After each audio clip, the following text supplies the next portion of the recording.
Happy Monday, everybody. Monday evening. Kind of doing this last minute to see if anybody joins on Monday evenings or evenings in general. What's up, Uptown Reef? What's up? Tony Jenkins. Hey. My brother from up north. Not too far north, though. What up, Todd T? What up, Mark Shank? Last minute live stream. That's right. Got Dirk Connor. Howdy, y'all. Holy cow. BG. At the Doubletree. BG's at the DT. Hopefully BG doesn't have the DTs. It's not bad for making jokes up. Brian Romska says, hello. Hello. Richard's getting ready for the night shift. All right. We got Richard doing some shift work. There's nothing that makes you grow up quicker and get tougher than some good old-fashioned shift work. Good evening, Tony G. Happy Monday from St. Michael, Minnesota. I don't know where that's at. E-Dubs. Welcome. First timer.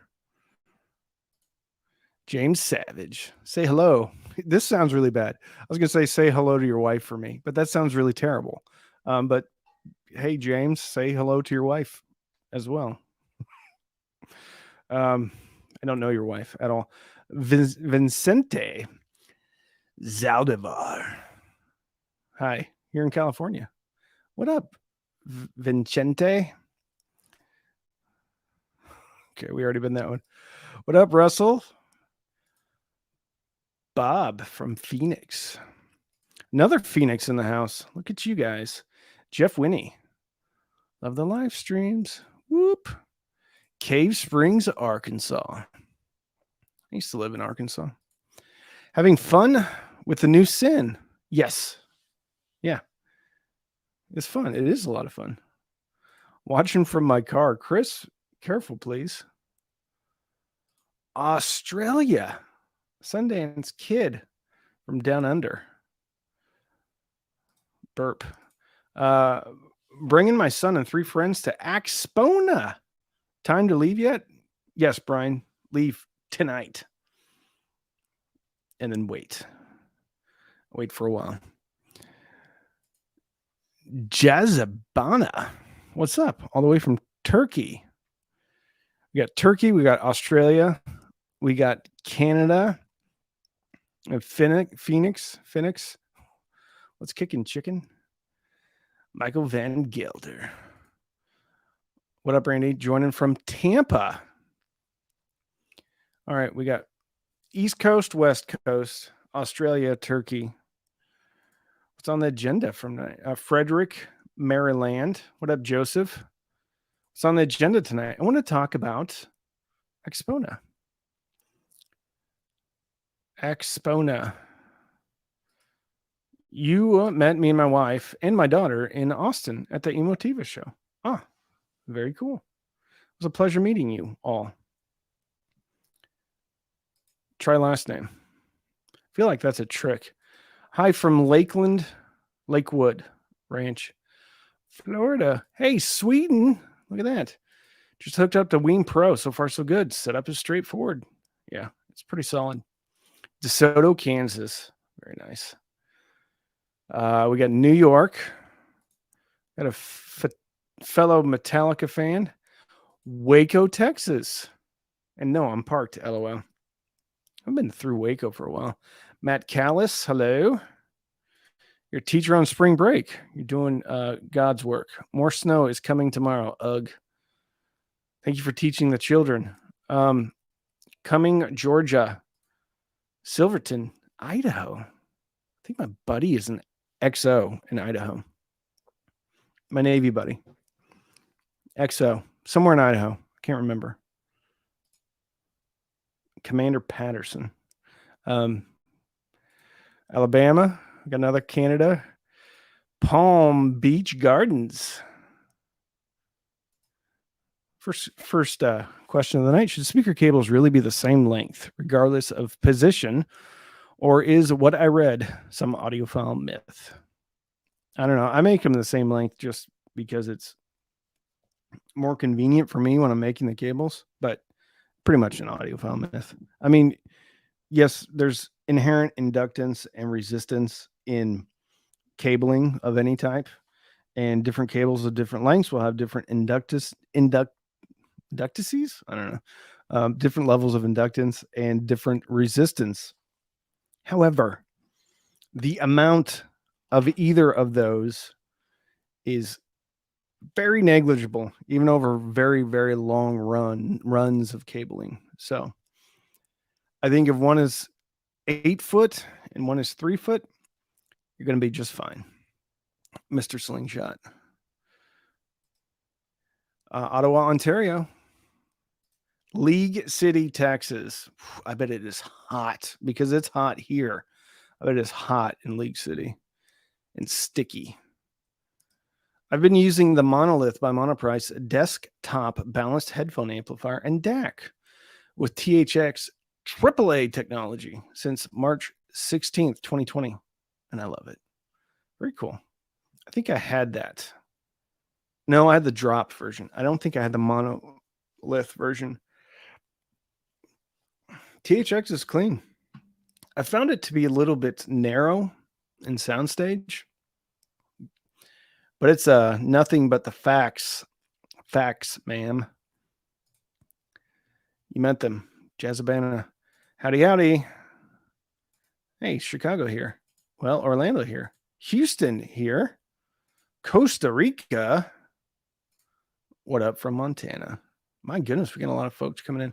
All right, so I'll just talk about Axpona here real quick. If you are going to be attending Axpona, we, as in the Cheap Audio Man Collective, which is myself, my other personality, and people in my Patreon. No, we're going to get together. Well, we're probably going to get together every night, but there is going to be a meetup hosted by me, Emotiva, and Just Shelly Labs. So we're going to have a meetup, and we don't know which night it's going to be, probably Friday or Saturday. We don't know where it's going to be at yet, but we're going to hang out. Emotiva is probably going to give away some stuff. When I say probably, I mean Emotiva is going to give away some stuff. Maybe Just Shelly Labs is going to give away some stuff, and maybe even the Cheap Audio Man is going to give away some stuff. Maybe a used t-shirt that I don't want to bring back home with me. Just kidding. It's going to be a clean t-shirt. Just kidding. I don't know. We'll give away some stuff, but it's going to be cool. And it's going to be fun. And we're going to get to hang out and meet each other in person. And we may even live stream from that. There may even be a live stream from Axpona during the whole thing. Bro, Montana busting down the dam with $4.99. Bro, Montana just added the topping E50 based on your recommendation. Thank you. Thank you, Bro, Montana. Bro, Tana. Very, very generous of you. Thank you for the $4.99. It's very nice of you. Wonder if you're from Montana. A bro in Montana. What up, Rathgar, the Viking? And you need to put your picture back, Rathgar. You have a very imposing picture. Maybe it's off topic, but as I don't know what to decide, I need your precious advice. Between a used Denafreps Aries 2 and an SMSL SU9N new, what should I buy? Oh, I mean, for me personally, this isn't even quite used Denafreps. I mean, it depends on what the price of the Denafreps is. That's a fun DAC, man. If you're going through speakers, if you're going through headphones, probably the SMSL SU9N. Speakers, Denafreps all the way for me. That's just me. I'm sure the SU9N measures much better, but I'm a big fan of the Denafreps. I'm a big Niner fan. It's a play on Joe Montana. I'm in Northern California.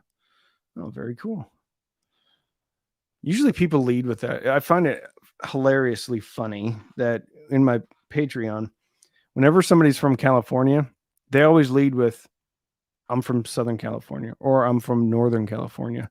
Or if they're particularly insufferable, I'm a scientist from Northern California. So, but you didn't lead with it. So that's cool. I just found it interesting that people lead, if they're from California, they lead with, I'm from California. Dear Randy, maybe it's out of topic, but as I don't know, oh, never mind. We already read that one. Nachos. Des Moines, Iowa. You need to go check out Skylab. Skylab's audio. Hold on. Skylabs.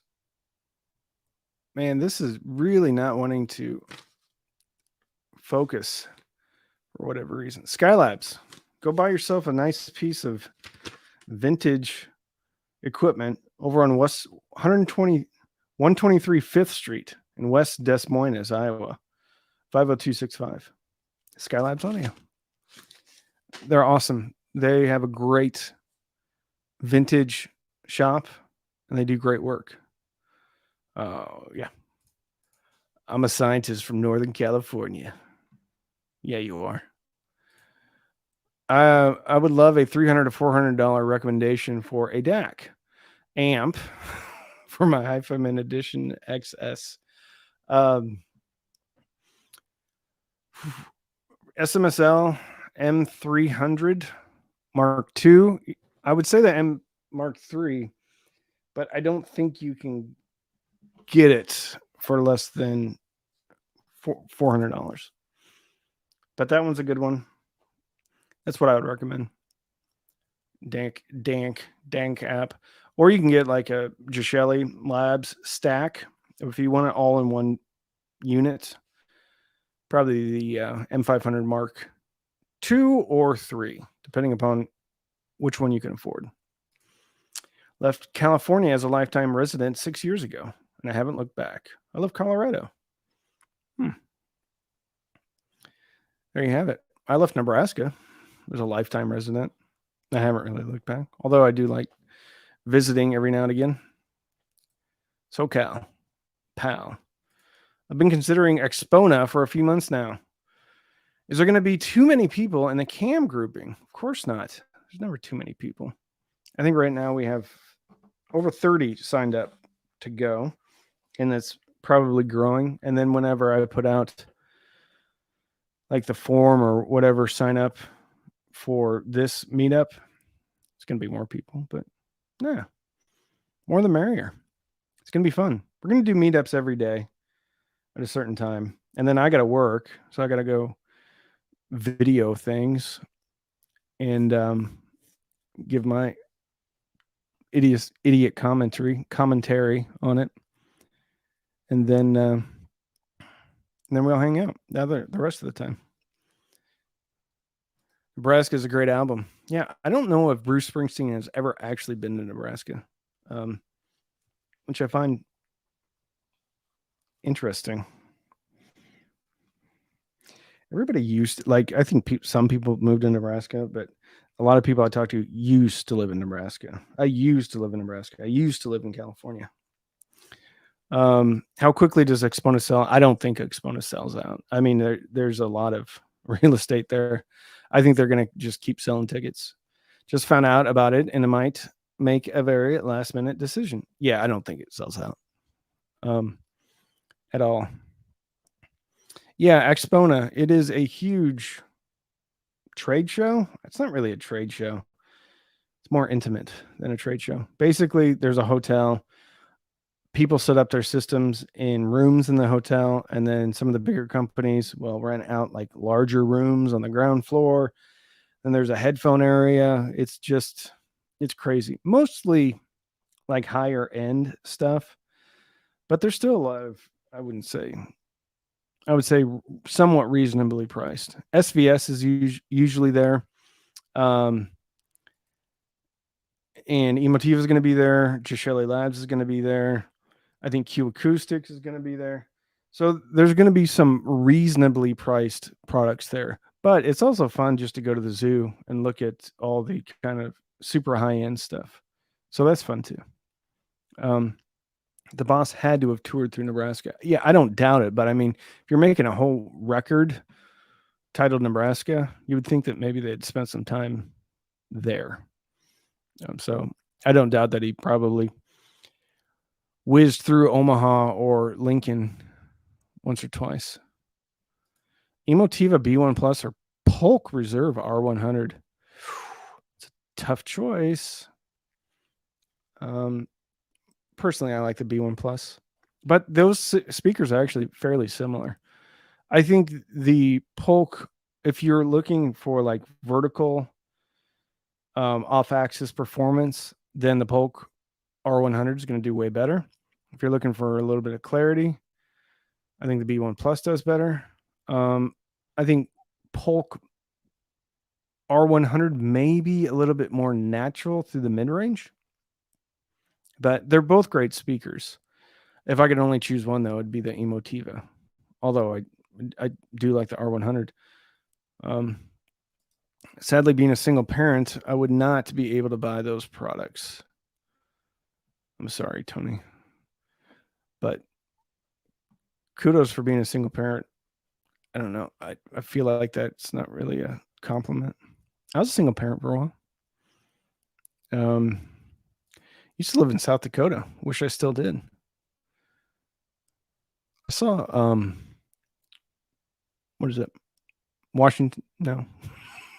What's the monument there with the presidents? And my brain is not working very well at 6:15. I've been there.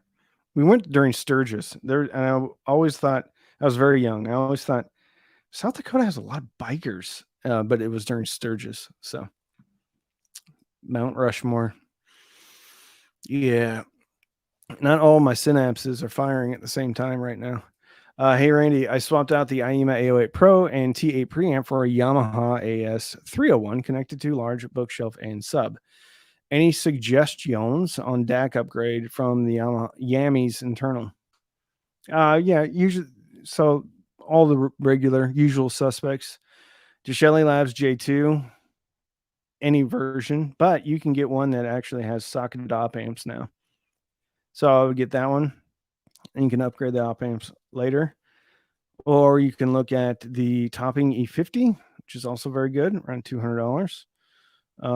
If you're on a budget, look at the Skit Modi 3 Plus Pro Plus Plus.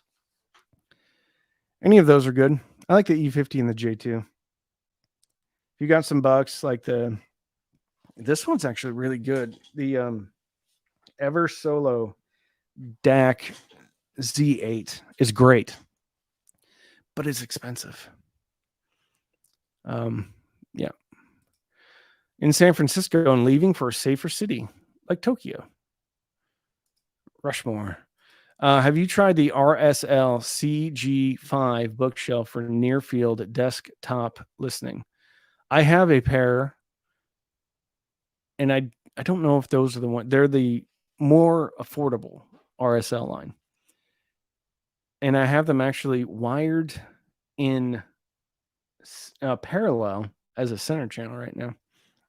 I don't know if I wouldn't recommend like that to someone that's not willing to blow up their speaker and or their amp, but it's working pretty well for me.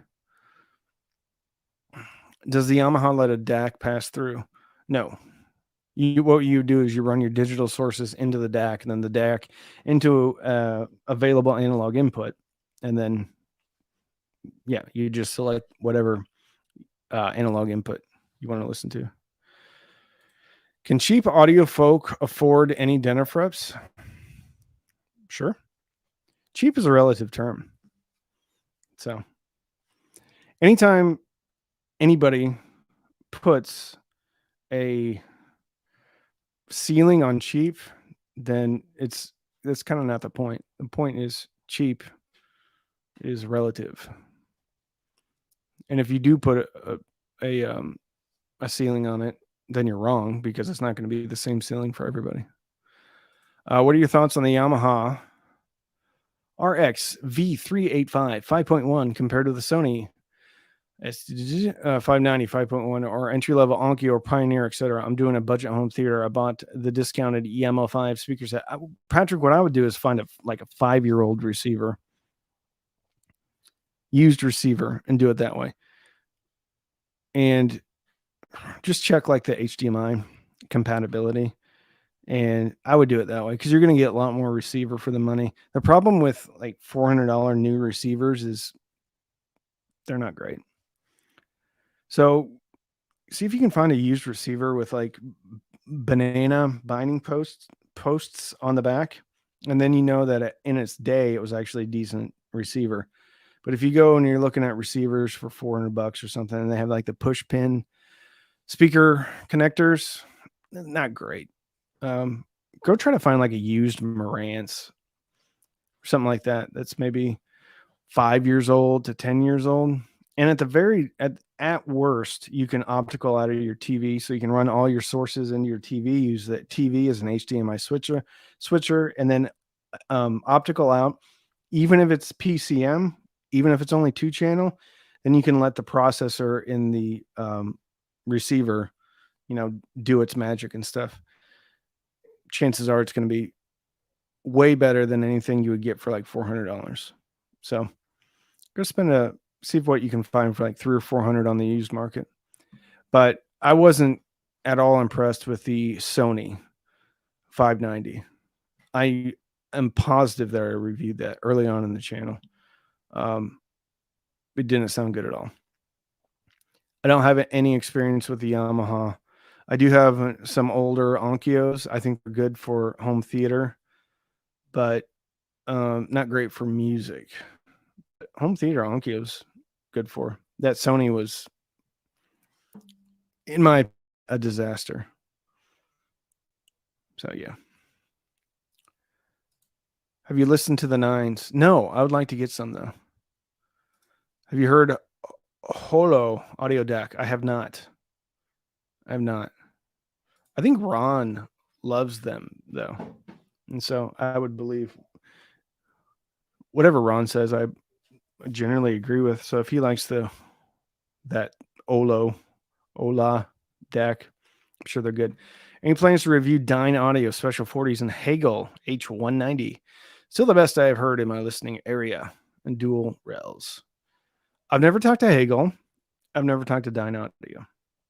So I personally don't have any plans to review them, but I would love to. It looks like Todd T is talking to another commenter, I believe, about Denafrep's update. There you go. Something like that.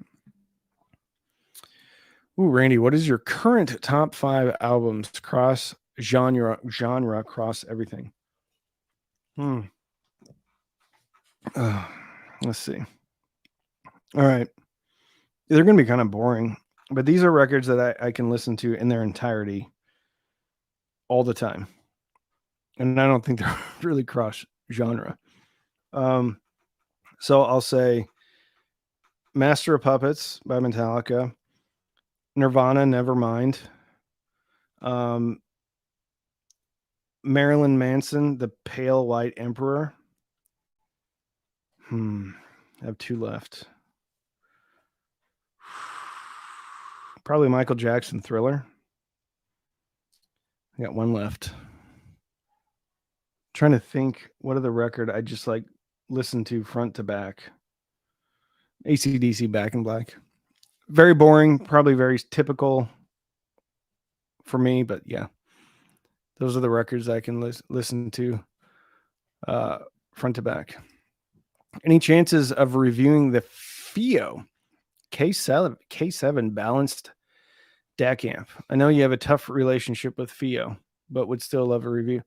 I don't think I've reviewed anything from FIO. It's iFi that I have a weird relationship with. I don't really have a relationship with iFi anymore, but when they used to talk at me, I didn't particularly care for iFi.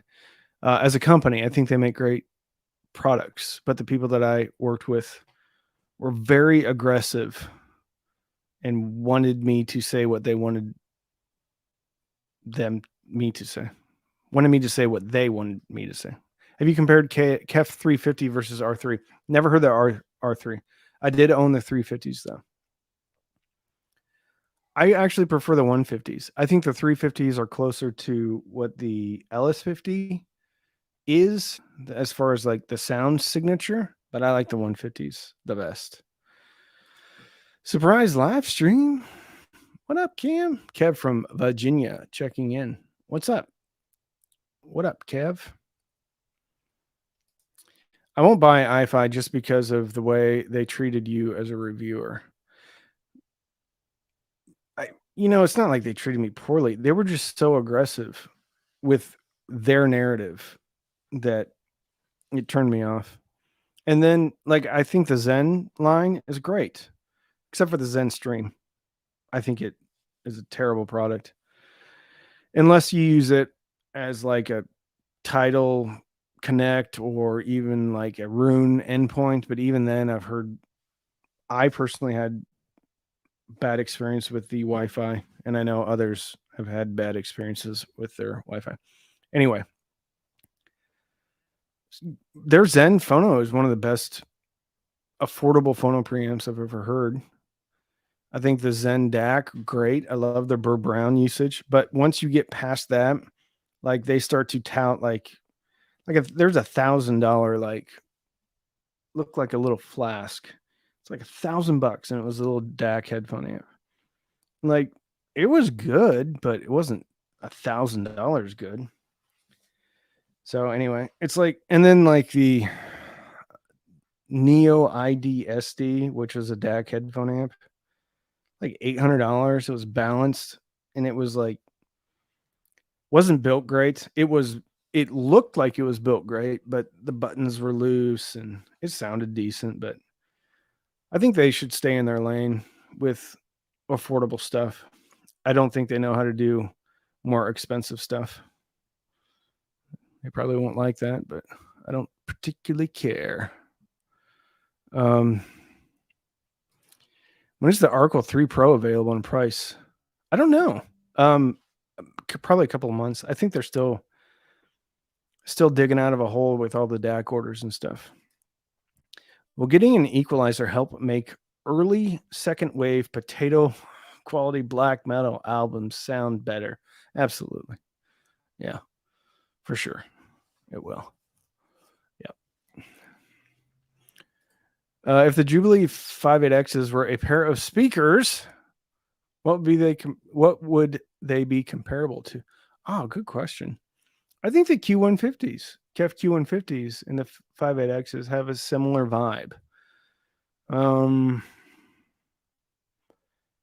Slightly warmer, but yet not rolled off on top. Yeah. I think the Q150s. Looking to buy some new speakers. What would you recommend for someone in the military who lives in a new place every couple of years? Bookshelf speakers. Unless if you're being moved by the military and you trust your very expensive floor standing speakers to be moved around by whoever contracted with the government, which generally means someone with a truck and 3 ex-convicts show up to your house and just throw everything in the truck. Yeah, I'd get bookshelf speakers. A lot of great options. Bookshelf speakers in the sub, I think is your best bet. And thank you for your service, my fellow veteran.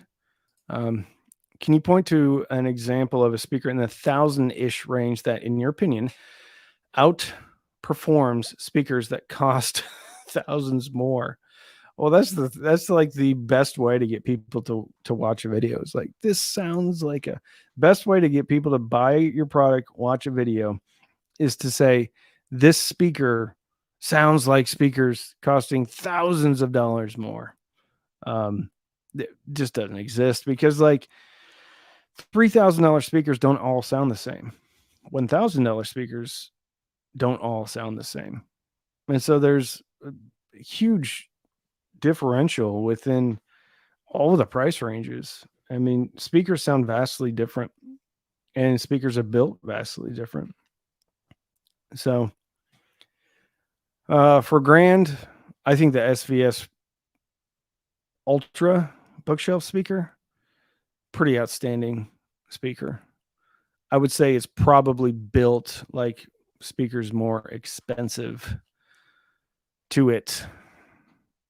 I think the Emotiva T1 Plus, I think they're more than $1,000, are spectacular for floor standing speakers. I think the Polk Reserve Series punches above its weight class. I'm trying to think what else. Yeah, I'm sure there's others that. Oh, the Wharfdale. I think Wharfdale always punches.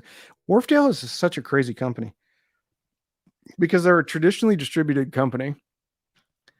And in the US, we pay a little bit of a premium on what they cost in like Europe, but they always feel better built, better finished than other speakers in the price range. And they're traditionally distributed and they're imported. So I think Wharfdale is a great value. And if you're in Europe, I think Wharfdale is an even better value. I also think Q Acoustics is a pretty good value. Aperion, I like Aperion. With a caveat, whatever their top tier line was voiced way too forward. And it even has a treble attenuator thing that you can pull out and it drops the treble by 3 dB. Still, their top tier line was way too shouty for me. I like their mid tier line. I can't remember the name of the model number. I thought they were great, but then it was either like you either have to get the towers or you get a very small bookshelf speaker. So they didn't have anything really in between. But I think they're built really, really, really well. Triangle, I had some triangles. The one that everybody was going nuts over, Bro 3s. I had those in, and they were just kind of meh. I thought the debut reference was a better speaker from ELAC, and I also thought the Klipsch RP600M was a better speaker than the Triangle Pro 3s. And what's interesting is they used to be sold. I can't remember what their retail price used to be.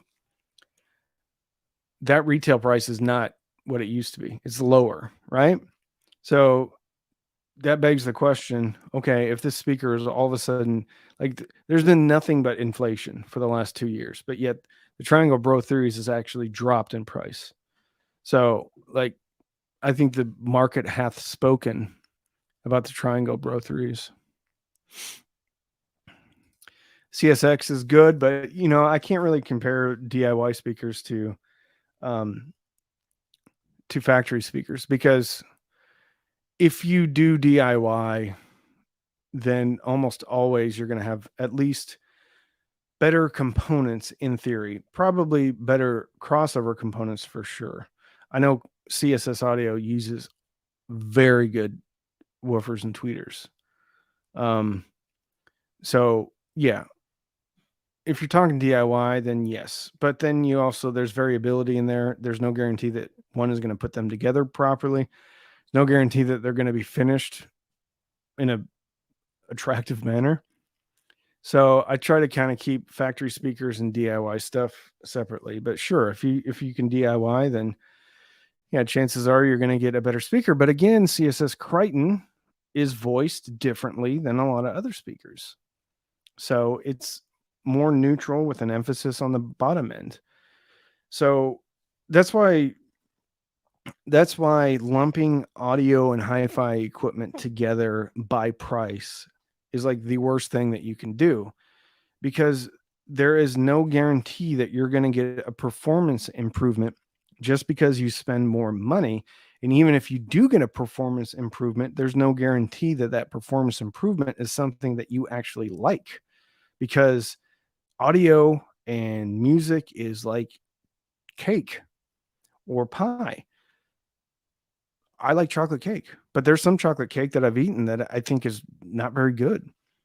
And we all even have preferences within what our tastes are. So being an audiophile is very much like being a foodie. Not everybody is going to like everything. And it doesn't mean you're wrong. It just means we all have different tastes. Ear tastes. Yep. When is Spotify going lossless? I don't know, but that's the joke that keeps on giving.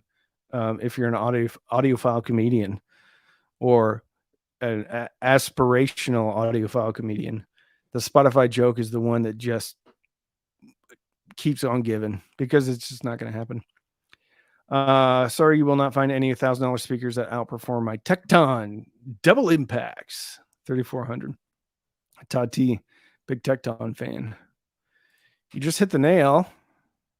Excellent response. Why, thank you. I really do want to rake on CSS soon. They're great. I love them. And the owner is an ex-Navy submariner,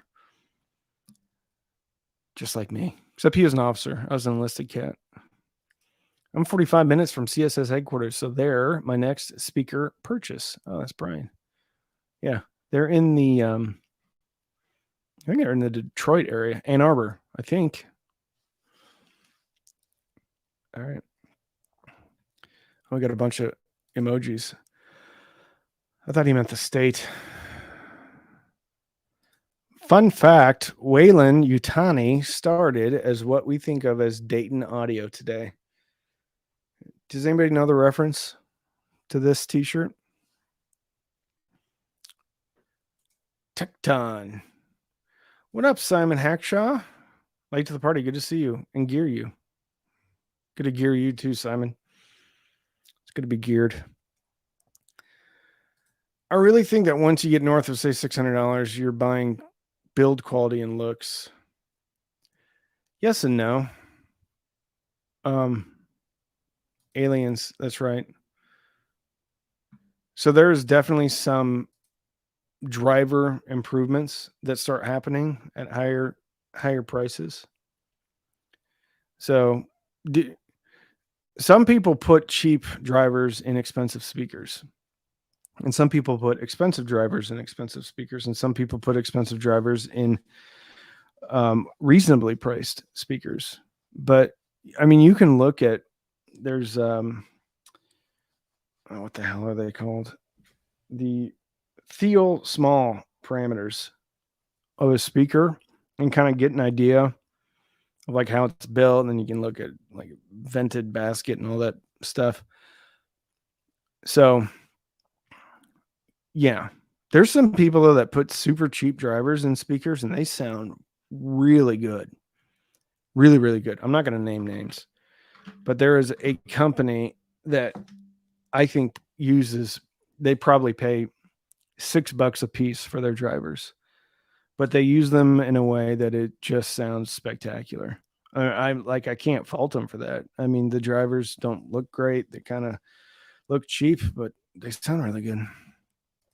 Wharfdale 4.1, Polk R series, etc. Tons of value. Yeah, I actually have the 4.1s right here. Hear that? It's a 4.1. And these have been on the shelf for a long time, and I pulled them back out. Man, they're good. Man. What's the most expensive set of speakers you've heard that actually live up to the hype and the price? Hype's a weird word. I think if like two people say they like something, then all of a sudden it's hyped. Let's see, the most expensive speakers I've had in here. I had a pair of the Klipsch Heresy. I don't know what they list for. Are they like $3,000? I think they're around $3,000. I think. I had a pair of the Klipsch were good. They're not really not my cup of tea. Like they didn't have enough bottom end for me. But I can definitely see like people being like, I like this sound and I like this speaker because it's a pretty speaker. I don't know how much they list for, but that was an expensive one. I'm trying to think of other ones. I had the Wharfdale, not the Wharfdale, the Bucard S400 Mark IIs. I could say that speaker was hyped. I think that speaker is good. I think it's overpriced though. I think it's good speaker and it's finished very well, and I think they use great crossover components. However, I think the traditional definition of hyped, I think the boot guard's a bit hyped. They're good. They're good. Wouldn't be where I spent my money. SVS Ultra bookshelves are the best I've heard so far. Simon and I agree. The SVS Ultra bookshelves are really good. And I'm not usually like an aluminum dome tweeter type of a guy. But I agree that the Ultras are really good. I compared the Ultras to the ELAC Unify reference, and then I had the Wharfdale Evo 4.2s, all within about the same price category. And I liked the Ultras the best. I don't think they had the most linear response, but that was the speaker that I enjoyed personally the best over the other ones.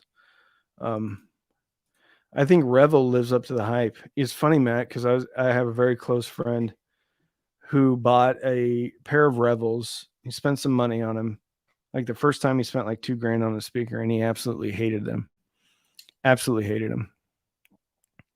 And he's like a 50-year audiophile guy. Will you be reviewing the Topping pre-90 preamp? I don't have it in. I would review that though for sure. Is going for the Wharfdale 12.2 a diamond to the Emotiva T0 a good lateral upgrade? They're very different sounding.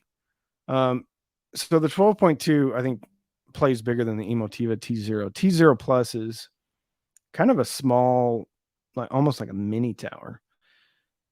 The 12.2 I think is a more proper floor standing speaker, but they sound very different. 12.2 is very neutral. The T0, I wouldn't say is like U-shaped, but it's got a little bit of bump in the bass and a lot of sparkle on top. So very different sounding speakers, I think. Both very good. Simon says it was your recommendation that filled my soul with happiness. Aw, very cool. I am unavailable. I'm available to transport you on alternative Wednesdays. That sounds awesome. Thank you so much. How are the new Martin Logan Motion XT? I don't know. I've never had a pair of Martin Logans in.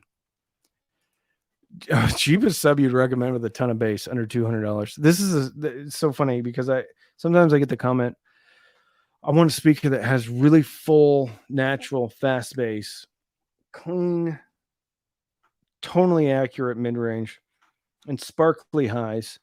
I want a huge sound stage, a locked-in center image, and I want it all to be less than $500. And like that doesn't exist.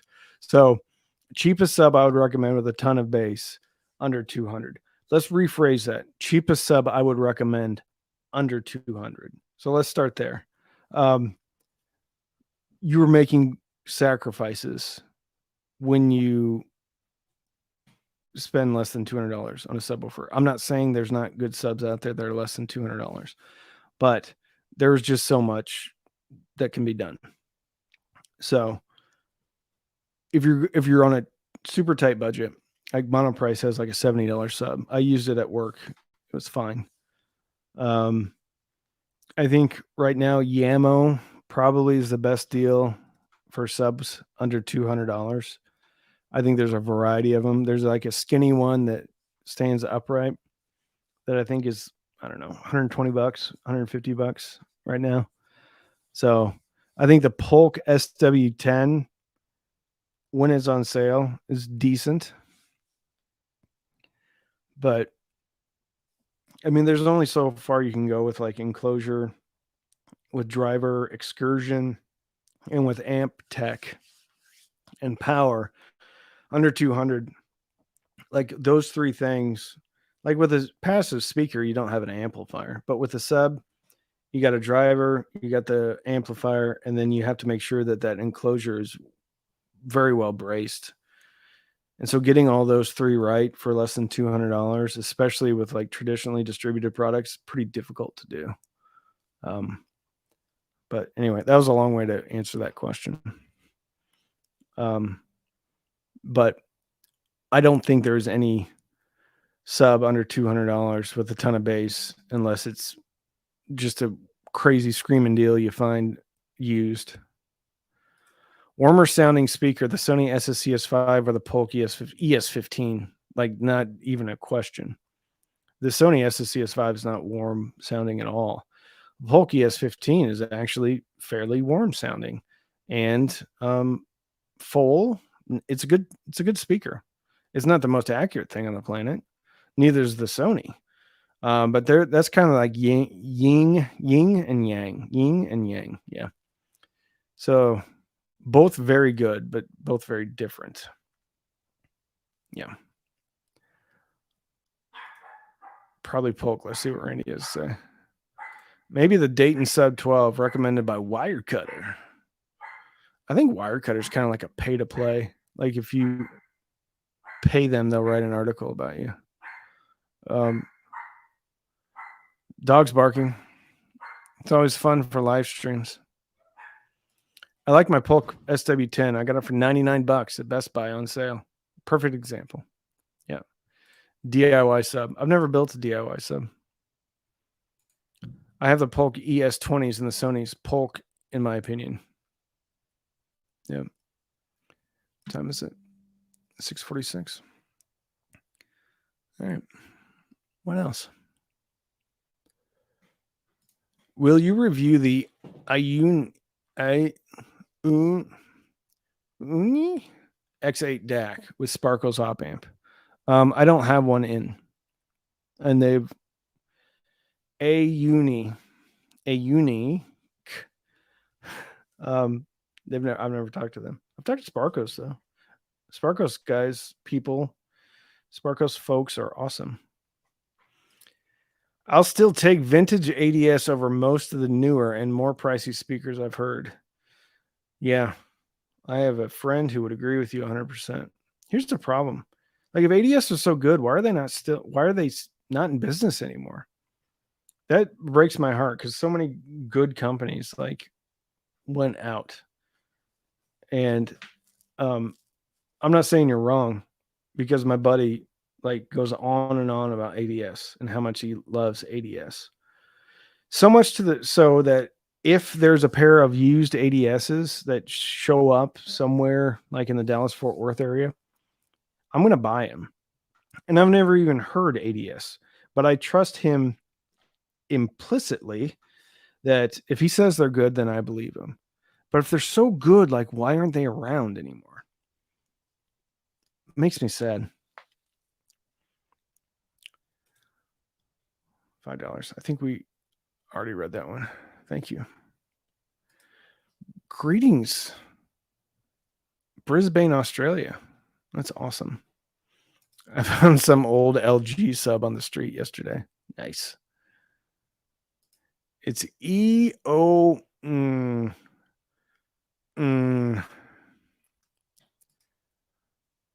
Luna Rendezvous. 2 of us in Queensland. I will say, oh, you know what? I did forget about Klipsch. I will say that the Klipsch 12 1SW sub is pretty damn good. Night and day between that and the Polk. I do have a Klipsch upstairs. And I think it was kind of like the last generation. Anyway, it's used to be, but yeah, you got to take like Polk's retail prices with a grain of salt because they always go on sale, right? Not Polk, Klipsch. Anyway, I have a Klipsch subwoofer upstairs. It's a 12-inch and it's a beast. And it's awesome. But it was like $500. I think originally it was like $850 was the retail price, but I think it's going for $500 now. Have you heard any Kanto passive speakers? I have not. LOL. Spark reminds me of Sparkomatic from the 70s and 80s. Remember them? Cheap car audio. Sparkomatic. I don't know if I remember them. I had Rockford Fosgate amps. Is there any appreciable differences between the $300 5-channel AVR receivers from the name brand Sony Onkyo, Sony Onkyo Pioneer, and Yamaha? I don't know. I mean, I remember the Sony 5. I remember being so disappointed in the Sony 5H19 or 590 or something like that, because I heard the 190, which was a 2-channel, and it sounded pretty good, but the 5-channel just sounded terrible. So I would say the answer to that question is yes, but I haven't heard all of them. And again, a $300 new 5-channel AVR is not going to be the greatest thing on the planet, because whoever's selling that to you, like as far as Best Buy or whatever, like they're making $150 probably on it. And so like the cost of the parts in a $300 retail receiver, really low. And I know that, price doesn't always equate performance, but when you're talking AVR receivers with that much stuff in there, that much licensing to, I don't know, Dolby and everybody else, $300 is not great. If you have a $300 budget for an AVR, I would buy used. Go try to find something used. Thanks for the vids and honesty when you get a dud. Here's how you, here's what you do if you want to be a YouTuber. Like every 7th video, it has to be something that sucks. I'm just kidding. Now, most stuff is actually pretty good. And just talking about the differences is kind of, I think, what's important, because not everybody likes everything, but most stuff that comes out that I've heard recently has all been pretty good. Pretty good. Some are better than others. But thank you, Brandon Hall, for the $2. Will you be reviewing the new Gishelli Labs preamp? Heard a rumor. I'll probably review anything that Gishelli puts out that they will allow me to review. First time catching you live. Very cool. We're about ready to wrap it up, though. Any news on the Arcle 3 Pro from Gishelli? No, I think whenever they'll put it up whenever they have it. Yeah. Hey, $5. Look at it. It's rolling in. We got $2. We got $5. That's $7. RSL sub or SVS? SVS 10s. No worries if no answer.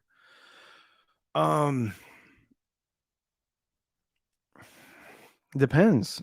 I think they're both very good. I'm really impressed with the RSL. If you need the app, though, like that is one thing that SVS has they're hugely differentiated from any other company out there, because they have a killer app. If you're going to set something and just leave it, I don't know. I like RSL. I'm really impressed with RSL. But there's 2 subs. Well, there's 3 subs I have. One is a Klipsch, one is an SVS, and one is an RSL. I really think RSL and SVS are great.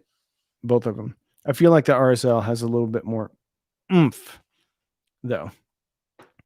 However, I'm comparing a 10-inch ported to a 12-inch sealed. So probably not the best comparison. You stay well, Simon. Thank you. Seems they're both good. Cool. Thank you. Marantz receiver go for excellent prices on the used market. Yeah, Marantz is really solid for receivers. I love your videos and the feedback you give. Well, thank you, Matt. Thank you for doing what you love. Thank you for letting me do what I love, because of everybody. All right. Love the little Fozzie you recommended. Insane value. Yeah, $65 for that. It's pretty crazy. This is also a good value too. The Duke Audio. I don't know if this is like widely available though. ST01 Pro. Really good. Really, really good. What do you think about the Emotiva Bass XA100? I pretty much everything from Emotiva I think is awesome. I wish their CD player was gapless. David Davis, $9.99. Just thanks. Well, thank you very much. Have you ever thought about reviewing outdoor speakers? No, but I need some because there were some speakers on my back porch, and my back porch nearly burnt down. So the speakers are gone out there. So I might be getting some in.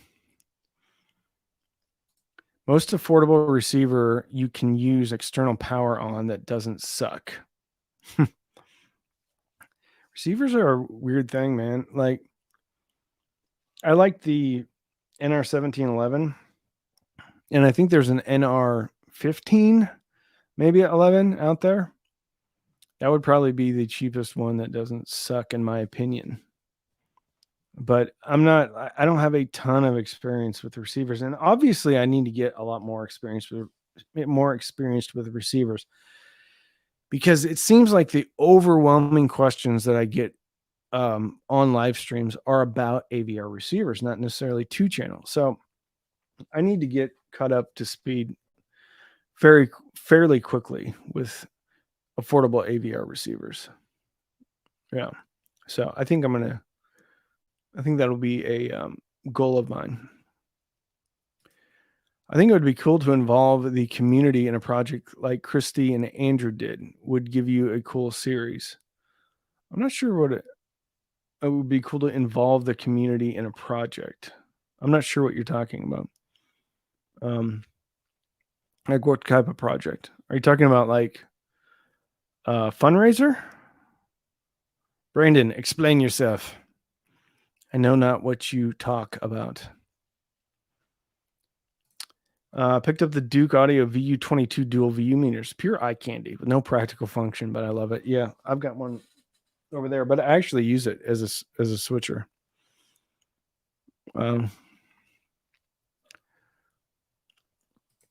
Brandon Hall, and sharing what you did.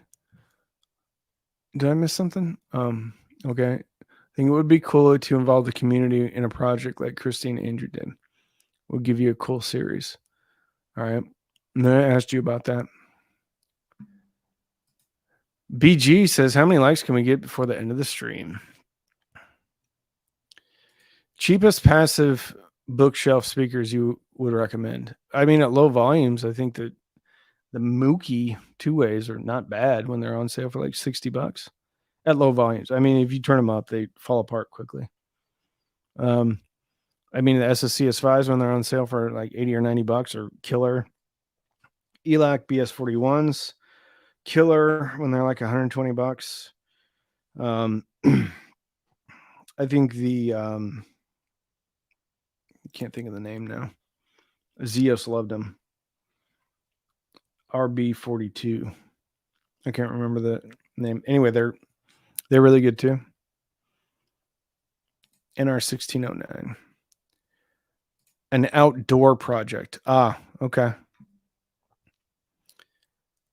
Yeah, that's a lot of work. It's a lot of work. It's a lot easier just to turn the camera on when you sit in front of a desk like this. No, but it would be fun. I would like to do a lot more complicated videos. I think it would be fun. Marantz and Denon, identical, by the way. Not really. Micah RB42. I mean, they're sister companies, but they're not identical, because trust me, I've heard some Denons, and I think the Marantzes sound different. Yeah. Micah, that's it. Do you listen DAX at your stereo system? Do you think the listening from your headphones is enough to evaluate their performance? Do you listen DAX at your stereo system? I think you're saying, do I listen to DAX through speakers? Yes, I do. Do you think that listening from your headphones is enough to evaluate their performance? I think listening to headphones is enough to evaluate their sonic performance. I think evaluating their soundstage and depth and immersion is best done on speakers. But I usually do both. Yeah, I like the C91 twos. Those are very good. C91 twos. Hey, Dave, $5. Thank you very much. As my stereo amp does not decode Dolby Digital DTS, I set my Apple TV to convert an output audio to BCM. Does this conversion adversely affect sound quality? No. No, not at all. Not at all. You know, if no, your stereo amp, yeah. It doesn't. I mean, you're not going to get, if it's mixed in like Dolby or something like that, and obviously you're not going to get it. But the funny thing about like PCM is I bet 75% of the people out there that have home theater receivers and setups are probably actually listening to PCM through Apple TV, Amazon Fire Stick, or a smart TV. They're actually probably listening to PCM being converted by their receiver, because most people don't go and check to see that they're actually getting a multi-channel output stream from their smart TV or their Fire Stick or from their Apple TV or Roku or whatever it is. A lot of times people are listening to PCM and their receiver is just converting. So I think it's funny. I think if you have a home theater, check your output device, your source output. Make sure that it's multi-channel. Not that it matters. I mean, if you enjoy it, then it doesn't matter. Oh, super cheap Numi speaker. Yeah, the BS5s. Really good. Really good. Used to be like $80. I think they're around $100 now. Yeah, they're really good. Yeah. They actually just released it's called the Silk 4. And it's like a beefier version of the BS5, but with a 4-inch driver. I wish they would have put a 5-inch driver in there and have been even better, but it's a good speaker. It's under $200. I just gave those away. Did you hear that Spotify got lossless? Yeah, I broke that story on April 1st. You heard it here first, folks. Is it exclusive? If you enjoy it, it doesn't matter.